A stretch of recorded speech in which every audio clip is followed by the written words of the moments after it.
Hi friends, welcome to Thapa cook and health tips. இன்றைக்கி நம்ம வெங்காய போண்டா எப்படி பண்ணுறதுன்னு தான் பார்க்க போகிறோம். நீங்கள் இந்த மாதிரி பண்ணிங்கன்னா நல்லா கிறிஸ்பியாக மொறுமொறுன்னு சூப்பராக இருக்கும். வாங்க எப்படி பண்ணுறதுன்னு பார்ப்போம். அதுக்கு நான் ஒரு பாத்திரத்தை எடுத்துக்கிறேன். அதில் நான் ஒரு சின்ன வெங்காயம் தான் கட் பண்ணியிருக்கேன். ஒரு 15 வெங்காயத்துக்கிட்ட கட் பண்ணியிருக்கேன். நீங்கள் பெரிய வெங்காயம் எடுத்திங்கன்னா கூட உங்களுக்கு டேஸ்ட்டு சூப்பராக இருக்கும்.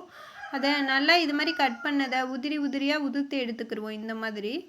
இப்போ அதில் நான் 1 கப் அளவு கடலை மாவு எடுத்திருக்கேன். அதையும் அதில் போட்டுக்கிடுவோம். போட்டு நல்லா அப்படியே பிசைஞ்சு விட்டுருவோம். ஏன்னா நம்மளுக்கு வெங்காயத்திலே ஈரப்பதம் இருக்கும். அதனால நம்ம வெங்காயத்தையும் கடலை மாவையும் கொஞ்சம் நல்லா இது மாதிரி பிசைஞ்சு எடுத்துக்கிடுவோம். எடுத்துட்டு இப்போ நான் கொஞ்சமாக கருவேப்பிலை, மல்லி இலை, கொஞ்சமாக இஞ்சி கட் பண்ணி வச்சுருக்கேன். இப்போ அதையும் போட்டுக்கிடுவோம்.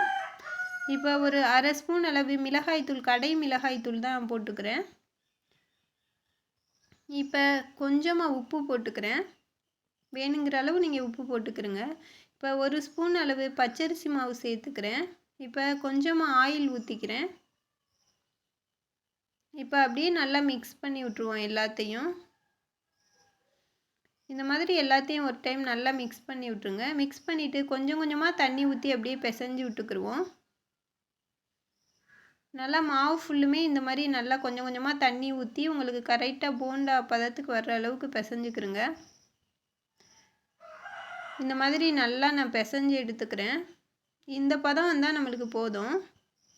இப்போ ஒரு கடாய் வச்சுருவோம். வச்சுட்டு ஹீட் ஆனதுக்கப்புறம் ஆயில் ஊற்றிக்கிடுவோம். ஆயில் நல்லா ஹீட் ஆகிருச்சான்னு செக் பண்ணுறதுக்கு இது மாதிரி கொஞ்சமாக போட்டு பாருங்கள். பொரிஞ்சு மேலே வந்துச்சுன்னா ஹீட் ஆகிருக்கும்.